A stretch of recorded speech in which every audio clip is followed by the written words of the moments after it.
Pourquoi tu es là? Eh bien, heureusement, j'ai eu quelques petites informations, mais ça manque un petit peu d'organisation. Enfin, je suis passé dans les réseaux, mais voilà, j'ai quelqu'un qui m'a dit qu'il y avait quelqu'un qui passait et défendu sur la ligne de défense par rapport à l'annexion de la Savoie à la France. Et donc, une personne qui est poursuivie au tribunal de police par rapport à des confinements où elle a fait plus de 10 km, etc. Donc, elle passe au tribunal. Et donc, je suis intéressé de voir comment, justement, les Savoisiens vont essayer de défendre et de faire valoir une nullité de procédure en défendant le fait que la Savoie a été mal rattachée en 1860. Donc il se trouve qu'aujourd'hui il y a également donc, XR, l'Extinction Rébellion qui passe. Donc c'était 14 militants qui sont allés sur l'aérodrome d'Annecy, c'est le 12 septembre 2020. Et ce qui est intéressant de voir, c'est que la justice, justement, saucissonne les affaires. Alors que c'est la même affaire, donc les 14 personnes plus les 2 journalistes sont passés les uns après les autres. Alors qu'on a vu à Paris, l'Arc de Triomphe, des personnes qui n'étaient pas ensemble, eh bien, elles sont passées ensemble au tribunal. Ils ont rassemblé justement des jeunes qui ont été pris séparément à l'Arc de Triomphe, donc c'était lorsqu'elle était envahie, donc c'était le 1er décembre 2018. Et donc la justice à Paris avait tout rassemblé, alors que ces gens n'avaient rien à voir entre eux. C'est simplement des badauds qui étaient montés dans l'Arc de Triomphe, par exemple. Et donc on voit bien l'instrumentalisation de la justice. D'un côté, des affaires qui n'ont rien à faire ensemble, comme l'Arc de Triomphe. Ils vont les juger collectivement. Et ici, ils sont une action collective, ils se connaissent, ils sont ensemble. Eh bien, la justice va séparer chacune des actions et chacun va devoir faire sa propre défense. Alors qu'ils auraient pu prendre un seul avocat et tous plaider, 14 en face du juge pour justement expliquer la démarche qui est la même. Et même le juge l'a dit tout à l'heure, il a dit je ne vais pas rabâcher à chaque fois ce qui vous est reproché. Donc pourquoi la justice a instrumentalisé de cette façon-là? D'un côté, ils rassemblent quand ça les intéresse et d'un autre côté, ils saucissonnent quand ça les intéresse. C'est instrumentalisation. Et donc, avec Wilfried Paris, on essaie de monter une action. Vous savez qu'Emmanuel Macron a demandé à ce que les juges soient plus responsables. Alors bien sûr, dans l'esprit d'Emmanuel Macron, plus responsable, il va encore mettre un outil supplémentaire dessus leur tête pour encore les étouffer. Donc nous, on va essayer de prendre à son propre jeu et on demande aux avocats comment des magistrats peuvent être plus responsables.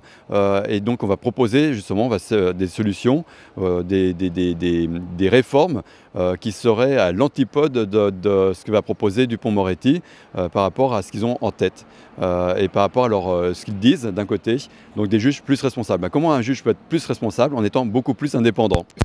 Voilà, donc il faut arriver à réinstaurer l'indépendance de la justice. On te connaît bien dans le club très ouvert des tribunaux. Tu peux nous parler un petit peu de ta situation d'aujourd'hui?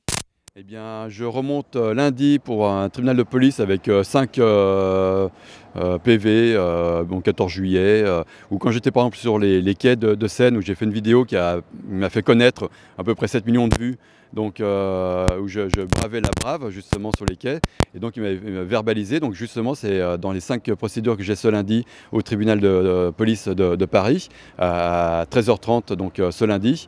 Et puis j'ai autrement 7 autres affaires en appel. J'ai 2 fois Chambéry, donc parce que je suis déjà passé 2 fois ici et je n'accepte aucune condamnation, même du sursis. Ce sont les gens qui ont peur n'osent plus agir. Et donc on voit bien que c'est cette mascarade qui est faite, ces mensonges, ces manipulations, mais c'est pour soumettre le peuple, que les gens ne soient que des travailleurs consommateurs qui ferment leur gueule et non plus des citoyens qui s'impliquent. Et l'accès aux élections, c'est pareil.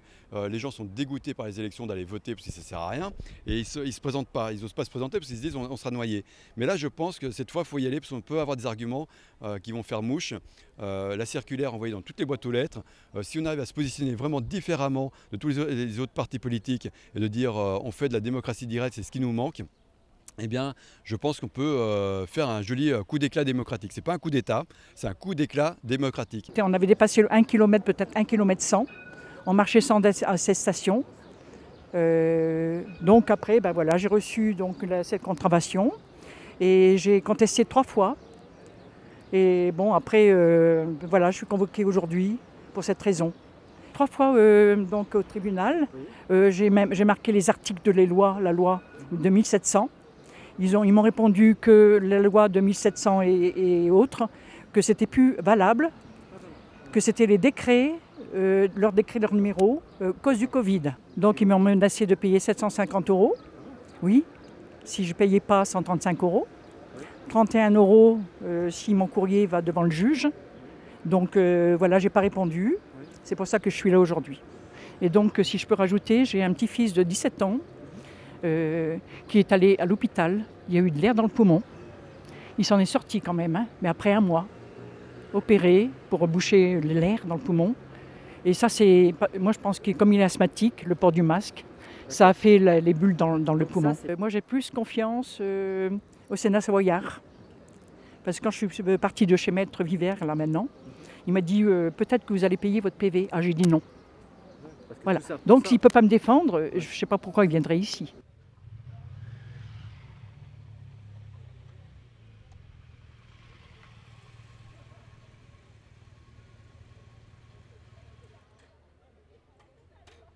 Je n'ai plus de place. Ah oui, d'accord. Regarde, si tu veux.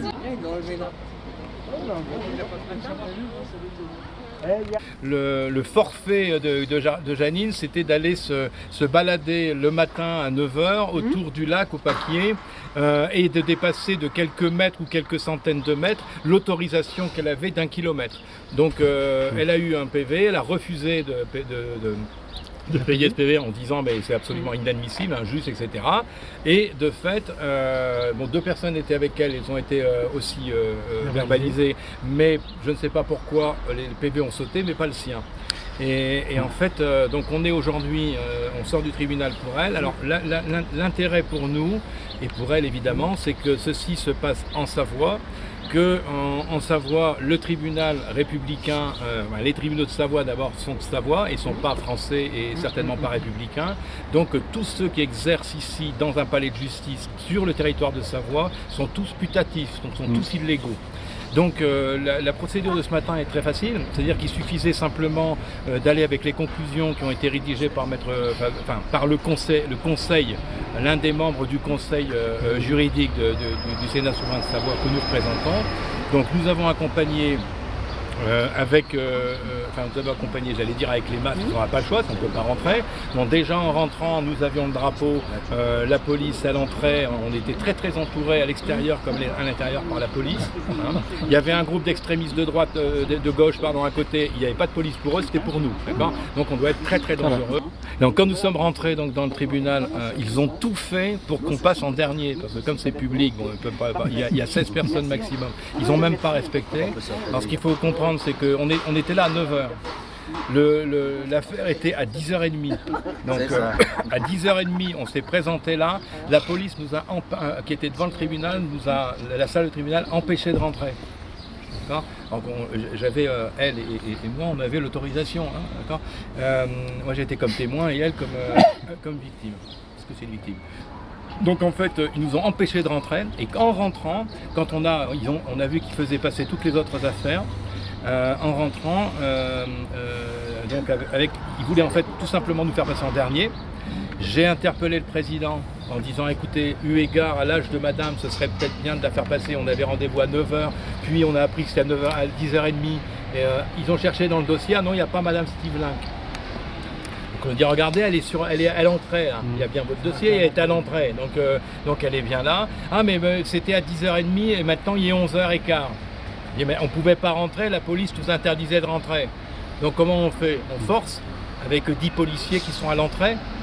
Donc ensuite, ils ont fini par... Ils ont pris quand même quelqu'un en plus entre deux, une petite affaire de vache. Et après, ils ont dit, bon, on va quand même prendre le dossier Madame Stevelin. Je les ai interpellés une deuxième fois. Ils m'ont dit, le président me dit, monsieur. J'ai écouté, vous m'écoutez, c'est important. Ensuite, ils ont fini par prendre son affaire parce qu'il n'y avait personne, la personne qui voulait prendre, il n'était plus dehors, il était parti. Donc sinon, il ne l'aurait pas pris. Donc en prenant son affaire, Janine avait j'ai été déposer des conclusions, dépose dans ces cas-là 2 conclusions au greffe et une au président et une par courtoisie, parce que c'est eux qui accusent, à la préfecture, enfin au parquet. En fait, ce qui s'est présenté, c'est que Janine avait pour action à faire de ne rien dire, c'est-à-dire répondre simplement en disant oui c'est bien moi, Janine, voilà, ok. Et après le président a commencé à vouloir lui poser des questions, je me suis levé pour l'accompagner en lui disant madame n'a rien à vous dire. Vous n'êtes pas dans votre tribunal, donc elle s'est mise sur le côté. J'ai mis le drapeau de Savoie, on avait un petit drapeau que j'avais donné Justine d'ailleurs, devant. J'ai dit vous êtes ici en Savoie. Et toute justice ici est putative, vous n'avez rien à dire. Donc à partir de là, Madame Stevlink peut partir, vous relevez du droit international et en plus c'est que vous le savez. Donc à partir du moment où vous êtes juge, vous n'êtes pas sans savoir que vous êtes dans l'illégalité, dans un tribunal de Savoie, vous usurpez. Donc à partir de maintenant, vous êtes sous le coup de la loi internationale. Madame, sa conclusion, c'était une conclusion de nullité. Donc ce qu'on a remis, c'est une conclusion de nullité dans le cadre du droit international. Donc il y a deux choses. Soit vous relaxez Madame, parce que vous n'avez rien à dire, et elle est relaxée d'office, comme tous les Savoisiens, quels qu'ils soient. Ou alors vous attaquez, effectivement, vous persistez, mais en persistant, vous vous mettez dans le cadre du droit international. Et dans ce cas-là, nous, on y va. Et j'ai pris Janine, on dit bon, on s'en va. Donc j'ai enlevé mon masque, parce que sinon on ne pouvait pas. Hein, en parlant, j'avais déjà baissé le masque, ce qui était déjà pas possible. Mais bon, et ensuite, en parlant, j'ai retiré le masque et j'ai mis sur le micro du parloir. D'accord, en disant je vous laisse le masque en cadeau, parce qu'ici les masques en Savoie c'est pas obligatoire.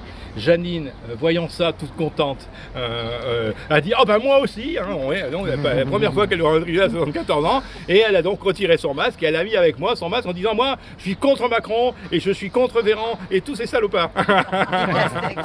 et du coup, comment réagissent les juges? Le juge est très intéressant, donc ils ont essayé de parler, je ne les ai pas laissés parler, d'accord. Et j'ai oublié de dire que quand j'ai mis le drapeau de Savoie, en fait il y a un policier qui a couru derrière et qui est tout de suite venu retirer le drapeau de Savoie devant. D'accord. Donc faut vraiment savoir ça. Et après était derrière moi au cas où j'allais agresser le juge. Alors, je lui ai dit écoutez, je suis pas en train de l'agresser, je suis en train de parler. Donc oui, mais on ne sait jamais, m'a-t-il dit. Bon, voilà. Et comme si on allait agresser le juge, franchement. Et le simple fait de mettre un drapeau, ça les agresse. Et ensuite, donc on est parti. Et alors, chose très intéressante, c'est que de fait, les membres, je ne sais pas si c'était le président et puis les responsables substituts du procureur, deux femmes, qui ont dit on ne va pas se laisser faire. Voilà. Et nous, et moi j'ai répondu, ben, vous inquiétez pas, vous non plus, rendez-vous dans le cadre du droit international à la Cour internationale de justice. Voilà. Donc ça s'est terminé comme ça, puis après on est revenu. Je voudrais ajouter aussi une petite chose. Pendant qu'on attendait Thierry, on a été envahi, on était une douzaine de personnes par une vingtaine de flics, encerclés, oui, nassés. C'est des spécialistes, ils font ça naturellement. Une vingtaine de flics, gendarmes, non pas gendarmes, police nationale, police municipale, des en civil, très certainement les RG. Et tous ces gens, tous autant qu'ils sont, donc ils ont relevé nos identités. On n'avait pas envie d'aller au commissariat parce qu'on attendait Thierry. Tous ces gens, et ça se reproduira systématiquement, tous sont condamnés à 40 000 € d'amende. Vous avez bien entendu, vous êtes tous condamnés au nom du Sénat de Savoie, de l'État de Savoie et du peuple de Savoie. Vous êtes condamnés systématiquement à 40 000 € d'amende. Tous les gens qui interviendront dans votre système pour nous contrecarrer, systématiquement 40 000 € d'amende. Ça peut vous faire sourire, c'est marrant, c'est drôle, mais quand vous commencerez à entendre parler un peu plus fréquemment de nous, là, vous vous souviendrez de la condamnation de ce jour-là. N'oubliez pas, 40 000 € d'amende, à bon entendeur, bonne journée. Bon, et il s'agit là, en fait, du droit international. Nous ne sommes pas dans le cadre de la revendication d'un territoire. Nous sommes dans le cadre de la restauration d'un pays qui est libre depuis 1940 et 1947 avalisé. Il faut bien comprendre que la France n'a pas signé en 1947. La Savoie n'est plus du tout française depuis 1947. Et elle le sait. Alors c'est tout ce qu'elle fait comme manipulation des lois, des traités de 44, 1, 2, etc. Elle ne cite pas le 3. Le traité de paix de 1947 à l'alinéa 3 dit que tout traité qui n'a pas été signé est abrogé. Alinéa 4 du traité de paix de 1947. Donc 44.3. Donc en fait ça ne le cite jamais la France. Parce qu'elle sait très bien qu'aujourd'hui, nous, on va commencer les négociations. Elles vont commencer d'ailleurs par l'intermédiaire de Rome, puis Cour internationale de justice. Tout ça est en cours.